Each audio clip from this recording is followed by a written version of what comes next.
What is going on? Brand new week, and we are starting off here Monday, August 21st with a trade review. I am standing at the desk, which is why maybe the thing is off, the camera's off.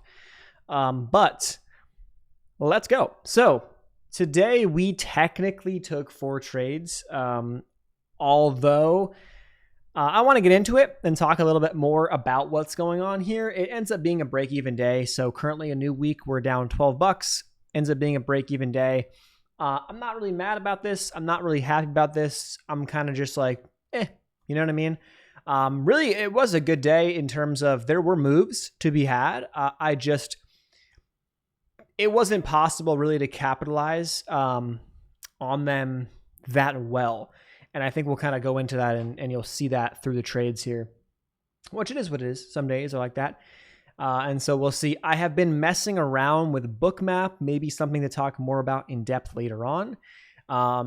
But I was kind of trying them out and seeing, like, can I use that to, you know what I mean, trade my strategy? Can it be helpful? I think it could be. I just kind of have to keep getting the reps in, watching Bookmap, watching the charts, seeing if I can kind of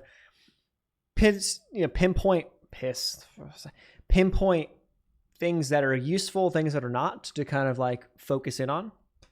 So that's kind of the deal. But let's see. So first trade of the day was NVIDIA. That was at 9:10 a.m. I played NVIDIA calls. This actually was 2 system. The second one was not. The second one was actually like really dumb.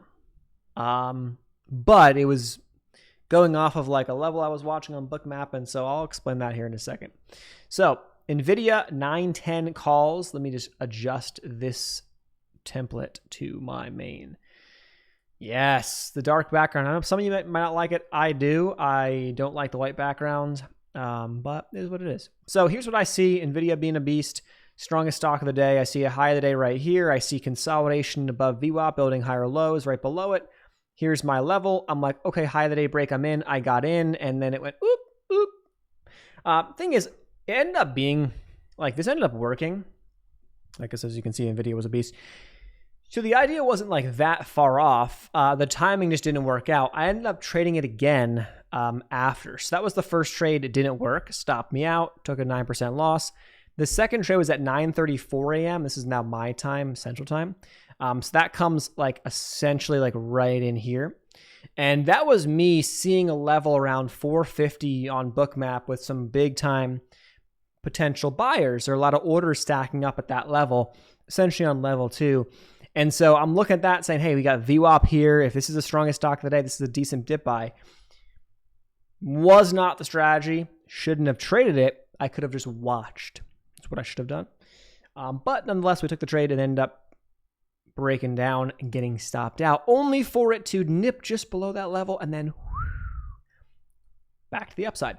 So in this period of time, though, I'm like, okay, like, you know, I guess we're going down, or I guess it's just not going to work. You know, it is what it is. No big deal, right? So we're down 150 at that point. Then it comes 10:10. I see SPY puts. I'm like, yo, this is going to be great. This chart looks great. Let's play it. Why? I pull up SPY at 10:10 a.m. You will notice there will be a really juicy level right here. So I see this level and I'm like, whoa, that's a nice little bear flag we got on SPY setting up. That's a classic setup. I love that. So I'm like, okay, easy play where I get in the break of lows, which I did. Stop loss above these highs. Let's run it. And it worked. Like, we did get it. I actually had a 10% target. That was, I kid you not, like literally if SPY dropped like 3 more cents, I would have gotten hit for half. And then I ended up stopping myself out as I saw SPY bouncing back. Why? Because I saw NVIDIA super strong, Tesla strong. I saw Apple, Microsoft, AMD, all the stocks, Meta. They all had charts that were not really close to their lows. They were really pushing up off the lows, curling nicely. So I was like, okay, we're not getting the follow-through support from the stocks that would bring SPY down the most by weights. So let's get out of this while we have it. And it was ended up being a good decision to do so. It missed my target by a little bit. I ended up playing on these. This should have been a really good trade, to be honest, but it was not. I played the wrong contracts. So that's something I should probably note. Played 1 week too far out on this one.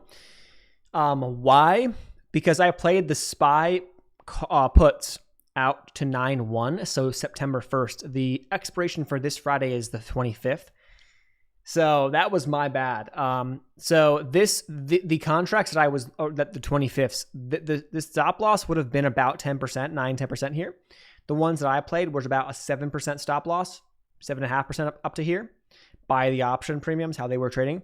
And so I got just close to 10%, let's call it like 9.5% was where the contracts went at the lows.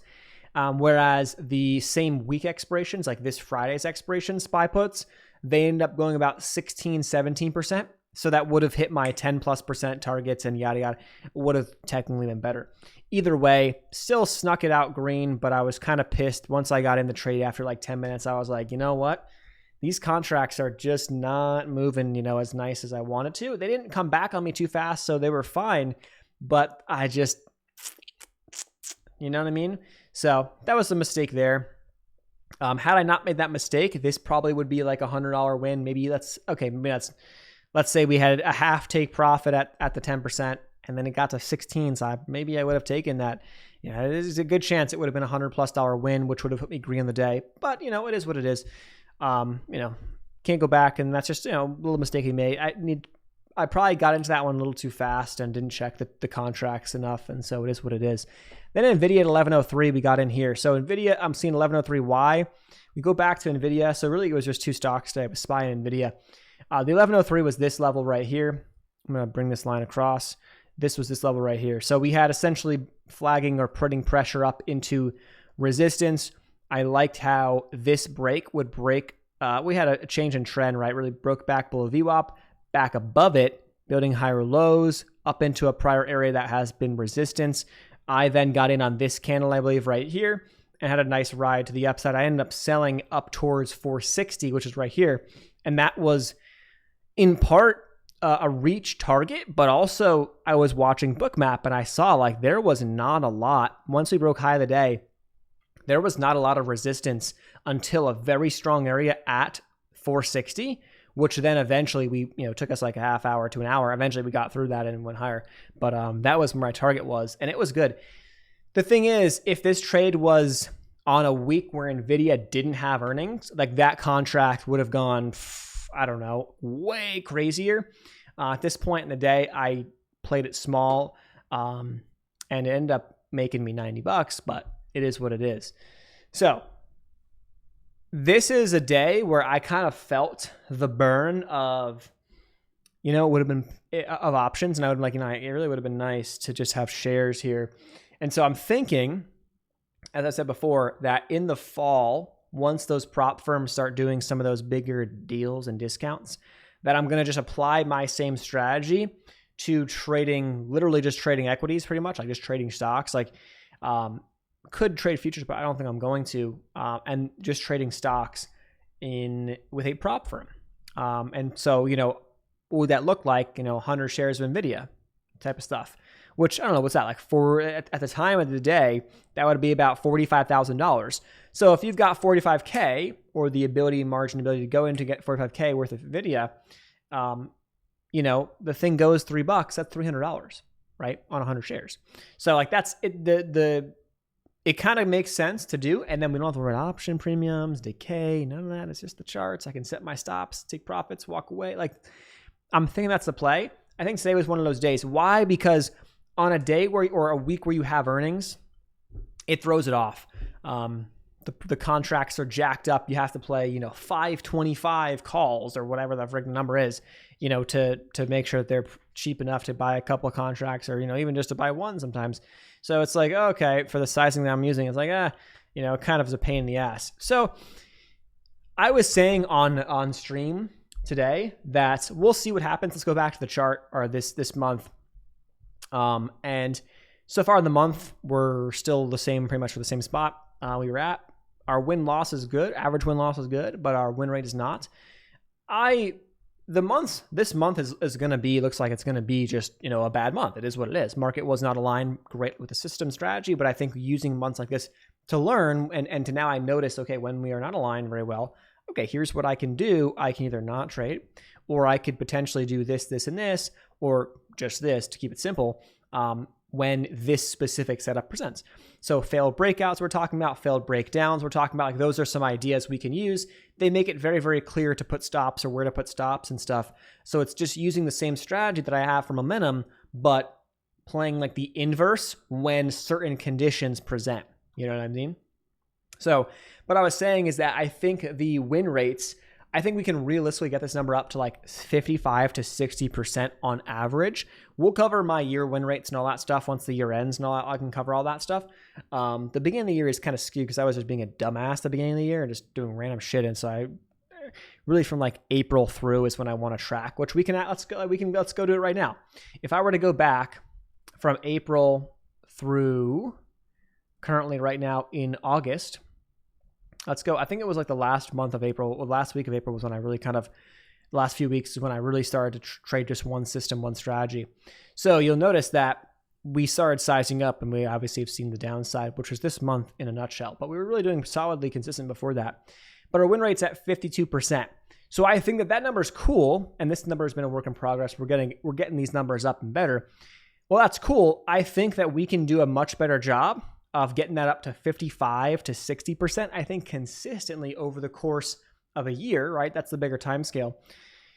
If we can do that, then I really see, the potential upside with just trading a shares system versus an option system. So we'll see. That's just something we're thinking about in the background. Might be coming soon. If the market starts aligning up better, we'll be in a better spot. Either way, if it doesn't, we have to just adapt to what we got right now in front of us. And so we'll see. That's today's trade update. This platform is TradeZella. I use them literally now every single day. I do want to track, as we have been doing, some of the reports. So we don't really have a ton. Well, this month we're getting some better numbers now, but we don't have a ton to go off of. So what I can say is that based on my tags and my other tags, let's just go off my tags right here. What we're going to have is a pretty clear